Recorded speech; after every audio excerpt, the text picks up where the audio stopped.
출애굽기 13장 17절에서 22절 말씀입니다. 바로가 백성을 보낸 후에 블레셋 사람의 땅의 길은 가까울지라도 하나님이 그들을 그 길로 인도하지 아니하셨으니 이는 하나님이 말씀하시기를 이 백성이 전쟁을 하게 되면 마음을 돌이켜 애굽으로 돌아갈까 하셨습니다. 그러므로 하나님이 홍해의 광야 길로 돌려 백성을 인도하심에 이스라엘 자손이 애굽 땅에서 대열을 지어 나올 때에 모세가 요셉의 유고를 가졌으니 이는 요셉이 이스라엘 자손으로 단단히 맹세하게 하여 이르기를 하나님이 반드시 너희를 찾아오시리니 너희는 내 유고를 여기서 가지고 나가라 하였음이더라. 그들이 숫곳을 떠나서 광야 끝 에담의 장막을 치니 여호와께서 그들 앞에서 가시며 낮에는 구름 기둥으로 그들의 길을 인도하시고 밤에는 불 기둥을 그들에게 비추사 낮이나 밤이나 진행하게 하시니 낮에는 구름 기둥 밤에는 불 기둥이 백성 앞에서 떠나지 아니하니라.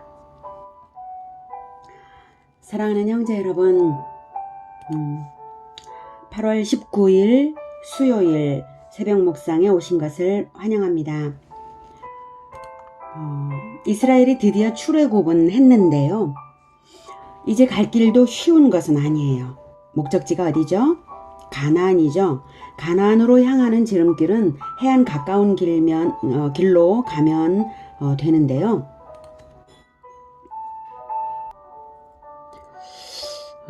바로 여기에서 출발을 했습니다. 그리고 해안 가까운 길로 가면 이쪽에 가나안이에요. 근데 여기에서 여기에 이제 블레셋이 있거든요. 그러면 이쪽이 제일 가까울 텐데요. 이쪽으로 가면 블레셋과 충돌이 될 가능성이 있어요. 그래서 하나님께서 노예로만 살아온 이스라엘이 전쟁을 해보지 않았고 공포에 떨어서 다시 애굽으로 돌아가겠다고 할 것을 아셨기 때문에 다른 길로 인도하셨다라고 합니다. 그리고 그 경로가 이렇게 되어 있어요. 네, 그래서 숫곳, 여기가 이제 숫곳입니다.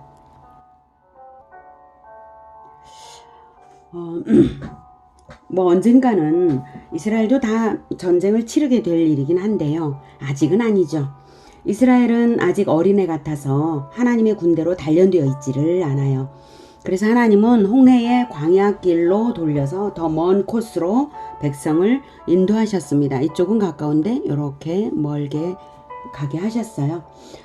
그리고 또 사실 하나님께서 더 먼 길로 인도하신 이유가 또 따로 있어요. 여러 가지 이유가 있죠. 이렇게 블레셋과 충돌을 피하는 것과 그 다음 홍해를 한번 건너야 돼요. 이제 홍해 도하를 하나님께서 계획하고 계신 거고, 그 다음 이쪽에 시내산이 있거든요.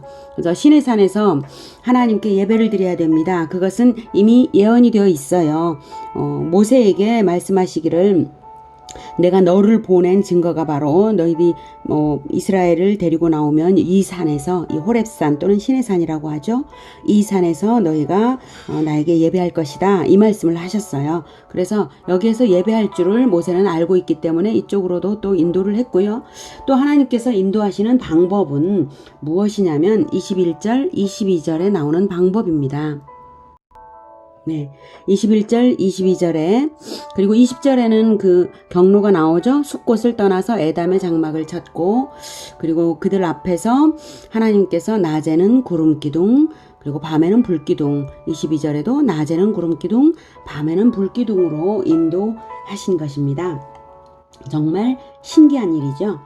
거대한 구름기둥이 앞서서 가는 대로 가다 보니 밤이 되는데 밤에도 등불이 필요 없게 불기둥으로 비춰주셔서 안전하고 평안하게 하신 것입니다.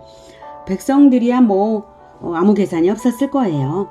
그쪽이 먼 길인지 가까운 길인지를 생각지 않고 따라갔겠죠. 그죠? 다만 하나님은 백성을 위해 가장 좋은 길로 인도하시는 것입니다. 어줍지 않은 계산보다는 그저 믿음으로 하나님의 인도하심을 따라가는 것이 제일 좋은 길입니다. 그런데 출애굽길에 모세가 예사롭지 않은 행동을 하네요. 19절. 모세가 요셉의 유고를 가졌으니 이는 요셉이 이스라엘 자손으로 단단히 맹세하게 하여 이르기를 하나님이 반드시 너희를 찾아오시리니 너희는 내 유고를 여기서 가지고 나가라 하였음이더라. 네. 19절은 아주 중요한 사실을 말해주고 있습니다. 모세가 300년 전에 죽은 요셉의 유고를 가지고서 출애굽을 한 것입니다.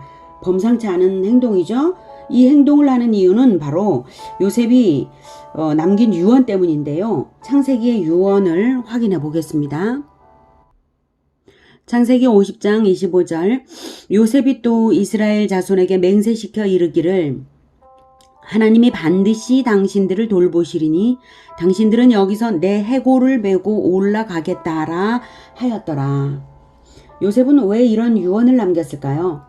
요셉은 이스라엘 민족을 입애굽시킨 애굽의 총리였습니다. 요셉은 이스라엘이 왜 입애굽을 하는지, 왜 출애굽을 하게 될 것인지를 다 알고 있었습니다. 400년 후를 다 내다보고 있었죠. 왜 그럴 수 있었냐면 요셉은 하나님의 언약을 알고 있었기 때문입니다. 언약을 믿고 품고 굳게 붙잡고 있었기 때문입니다. 그래서 유언을 남기기를 하나님이 반드시 이스라엘 민족을 돌보셔서 출애굽을 시키실 테니 이스라엘이 출애굽을 할 때에 내 해골을 가나안에 이장시켜 달라라고 한 것입니다. 가나안에 막벨라 굴이 있죠. 거기에 할아버지 아브라함 증조 할아버지 아브라함 그리고 할아버지 이삭 그리고 아버지 야곱의 다 거기에 묻혀 있습니다. 자, 요셉의 유언은 매우 엄중합니다. 요셉의 형제들에게 요셉의 유언은 결코 거스를 수 없는 절대적인 것이었을 거예요. 이스라엘의 입애굽을 평안하게 해서 이스라엘을 7년 극한 기근에서 구원한 자였죠. 그리고 형제들의 죄를 용서한 자이고 무엇보다도 하나님의 언약이 담긴 유언을 남겼기 때문에 이 유언은 절대적인 것입니다. 이스라엘은 요셉의 유언을 기억할 때에 동시에 하나님의 언약을 영혼에 다시 되새길 수 있었던 것입니다. 하나님의 언약이 무엇이냐고요? 한마디로 하면 가나안 땅에 돌아가 신정왕국을 세우는 일입니다. 사실 하나님의 언약은 단 한 번만 있었던 것이 아니라 에덴 동산의 창세기 3장 15절에 여자의 후손 언약으로부터 시작해서 여러 언약들이 줄줄이 이어져서 한 맥락을 이루고 있기 때문에 딱 한마디로 말하면 그렇게 말씀을 드릴 수 있는 거예요. 가나안 땅에 돌아가 신정 왕국을 세우는 일이다. 이것입니다. 물론 우리에게는 가나안 땅에 돌아가 이것이 아니고 우리에게는 하나님 나라 신정 왕국 예수 그리스도의 나라를 세우는 것 이것이 우리에게 언약입니다. 예수님께서 다시 오시겠다고 하셨고 또 예수님께서 다시 오실 때까지 예수님께서 하늘과 땅의 모든 권세를 가지고 우리와 제자와 또 복음화 제자화를 하는 우리와 세상 끝날까지 함께 하시겠다라고 하셨지 않습니까? 그래서 모든 민족을 제자로 삼아 아버지와 아들과 성령의 이름으로 세례를 베풀라. 그리고 내가 너희들에게 당부한 분부한 모든 것을 가르쳐 지키게 하라. 이 말씀의 명령대로 하는 모든 예수님의 제자들은 그 언약대로 따라가는 것입니다. 자, 딱 한마디로 하면 신정왕국을 세우는 일 이것이 언약이고 또 예수 그리스도의 피로 인친 자들은 이 하나님의 언약을 따라가는 것입니다. 자, 하나님의 언약, 그 당시에 이스라엘이 받은 하나님의 언약에는 가나안 땅에 돌아간다는 것이 들어있는데요. 이것을 창세기에서 확인할게요. 그 창세기의 내용은 입애굽과 출애굽을 다 말한 부분이에요. 창세기 15장 13절부터 16절까지 보겠습니다. 여호와께서 아브라함에게 이르시되 너는 반드시 알라. 네 자손이 이방에서 객이 되어 그들을 섬기겠고 그들은 400년 동안 네 자손을 괴롭히리니. 자, 이 이방이 어디겠습니까? 애굽이겠죠. 예, 애굽에서의 400년 동안 네 자손 즉 이스라엘을 괴롭힌다 나왔습니다. 14절 그들이 섬기는 나라를 내가 징벌할지며 그러니까 열지양 말씀하시는 거죠. 그 후에 네 자손이 큰 재물을 이끌고 나오리라. 출애굽 말씀입니다. 15절 너는 장수하다가 평안히 조상에게로 돌아가 장사될 것이요. 그래서 아브라함에게 주시는 예언이지만 아브라함 당시에 있을 것이 아니라 후대에 있을 것을 말씀을 하신 거고요. 16절 내 자손은 4대 만에 이 땅으로 돌아오리니 이는 아모리 족속의 죄악이 아직 가득 차지 아니함이니라 하시더니, 아모리 족속은 가나안 7족속의 대표적인 족속이 아모리 족속이고, 즉 가나안 족속의 죄악을 심판할 심판의 막대기와 같은, 심판의 도구와 같은 역할로 이스라엘이 가나안으로 돌아가게 될 것이다 라는 말씀을 하시는 것입니다. 이렇게 하나님께서는 출애굽을 언약하셨던 것이고, 이스라엘은 그것을 요셉의 유언을 통해서 더욱 새길 수 있었다라고 하는 것입니다. 그러면 왜 애굽은 했으며 430년의 애굽 노예 생활은 왜 필요했을까요? 그것도 창세기에서 이유를 엿볼 수 있습니다. 15장 5절 보겠습니다. 5절에 그를 이끌고 밖으로 나가 이르시되, 하나님께서 아브라함을 이끌고 나가서 말씀하시기를요, 하늘을 우러러 뭇별을 셀 수 있나 보라. 또 그에게 이르시되 네 자손이 이와 같으리라. 즉 뭇별과 같이 네 자손이 많이 번성하리라. 이렇게 말씀을 하셨습니다. 이 언약을 이루기 위해 입애굽이 필요했습니다. 야곱 당시에 이스라엘은 불과 70명의 족속이었습니다. 아브라함 당시에는 더 적었죠. 네. 하나님은 그들을 뭇별과 같이 많이 번성시키고자 하셨습니다. 그런데 민족을 번성시키기 위해서 필요한 절대 조건이 있어요. 전쟁이 없어야죠. 전쟁이 있으면 많이 번성하다가도 다 헛것이 되죠. 그래서 평안해야 되고요. 대대로 400년 동안은 평안해야 됩니다. 전쟁이 없어야 됩니다. 그 다음 400년 동안 충분히 잘 먹고 살 그 환경이 되어야 됩니다. 먹을 것이 풍부해야 자녀들을 많이 낳잖아요. 그래서 하나님은 가나안 땅이 이스라엘 민족이 번성하기에 조건이 좋지 않았기 때문에 7년 풍년과 7년 기근을 애굽뿐만 아니라 가나안을 비롯한 모든 넓은 영역에 주셔서 이스라엘이 기근을 피해 가나안을 떠나서 입애굽하도록 시키셨고, 애굽의 가장 비옥한 땅 고센에서 애굽의 노예로 살게 하신 것입니다. 생산 노동을 하는 노예인이 전쟁에 안 나가고요. 먹을 것이 풍부하니 출산을 많이 하는 것이죠. 그리고 하나님의 은혜로 400년 동안 약 3만 배로 인구가 불어나서 약 200만 명이 되었습니다. 약 200만 명이 된 것은 민수기의 초반과 후반에 두 번 인구조사를 한 적이 있었는데 두 번 다 60만 명이 넘죠. 장정만 20세 이상의 남자만 셌을 때 60만 명이 넘었으니까 환산하면 약 200만 명 이렇게 추측이 됩니다. 자, 이렇게 200만 명으로 불어난 것은 놀라운 기적입니다. 3만 배, 약 3만 배가 불어났잖아요. 우리나라 조선의 경우에 조선이 500년 동안이죠. 근데 고려에서 조선 동안 조선으로 넘어왔는데 그 인구가 몇 배 정도로 불었냐면 2배 정도, 그리고 많으면 10배 정도밖에 불어나지 않았어요. 물론 조선은 전쟁이 있었기 때문이죠. 네, 먹을 것도 충분하지 않았고요. 네, 그래서 그 정도밖에 불어나지 않았는데 비슷한 기간, 아니 오히려 더 짧은 기간인데 약 3만 배로 인구가 불어났고, 이러한 사례는 인류의 역사상 거의 없을 거예요.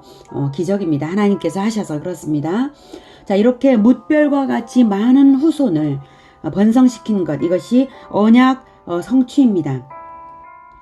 언약 성취의 한 단계입니다. 자, 이렇게 된 상황에서 애굽 왕의 폭정에 시달리던 이스라엘은 출애굽을 하게 된 것입니다. 네. 하나님의 신실하심에 감탄이 절로 나지 않습니까? 하나님은 이렇게 언약에 신실하신 분이십니다. 그러니 가나안 심판을 반드시 이루실 것이고 신정왕국도 반드시 세우실 것입니다. 요셉의 유고를 메웠다는 것은 이런 맥락을 바탕으로 생각할 때에 요셉과의 약속을 지켰다는 의미는 물론 하나님의 언약을 굳게 붙잡았다는 의미입니다. 그러므로 하나님께서 구름 기둥과 불 기둥으로 인도하시는 것입니다. 이스라엘은 지금 이런 하나님의 경륜까지는 미처 생각지도 못하고 그저 언약이니 믿고 인도하시니 따르는 것뿐이죠. 예, 중요한 것은 언약을 붙잡고 있는가 이것입니다. 예, 하나님의 계획이 무엇인지 잘 깨닫지 못하고 이해하지 못해도 중요한 것은 언약을 잘 붙잡는가 이게 아주 중요한 것이죠. 자, 우리가 꼭 붙잡아야 될 것, 하나님께서 지금 우리가 사는 이 단계에 왜 우리에게 이런 고난을 주시는가, 이런 것들은 우리가 잘 이해하기 어려울 수 있어요. 그러나 우리가 결코 놓칠 수 없는 것, 그리고 확실하게 이해되는 것, 그게 뭡니까? 예수님께서 다시 오실 것, 그리고 하늘과 땅의 모든 권세로서 복음화 제자화를 하는 우리 예수님의 제자들을 끝까지 함께 동행하실 것, 이것은 분명히 믿을 수 있고 또 이해가 다 되는 일이잖아요. 바로 이 언약을 굳게 붙잡을 때에 성령의 인도하심이 언제나 있기 때문에 우리는 결코 흔들림 없고 결코 두려워할 필요도 없다라고 하는 것입니다. 언약을 굳게 붙잡을 때에 구름기둥과 불기둥의 인도하심을 받았다는 이것을 우리는 유심히 생각해야 합니다. 이스라엘을 인도한 구름기둥과 불기둥은 무엇일까요? 네, 형제 여러분, 그것은 성령의 인도입니다. 그 당시 광야의 여행을 대규모 집단이 해야 하는 상황에서 가시적으로 질서를 유지하며 따라갈 수 있도록 인도하는 것이 필요했고, 대규모 집단을 효과적으로 보호하시는 인도 방법으로서 하나님이 사용하신 방법입니다.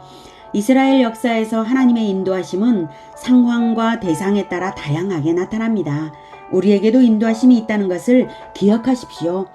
예수님을 믿는 자에게는 성령의 인도하심이 있습니다. 예수님의 언약을 받은 자들은 성령의 인도하심을 받는 것입니다. 언약의 피로 관계 맺어졌다면, 다시 오실 왕을 기다리는 백성이라면 언약에 합당한 삶을 살아가고자 인도하심에 귀를 기울인다면 그 인도하심을 받을 수 있는 것이고 인도하심이 있는 것입니다. 오늘 성경이 우리에게 강조하는 것은 언약을 붙잡으라. 그러면 인도를 받는다.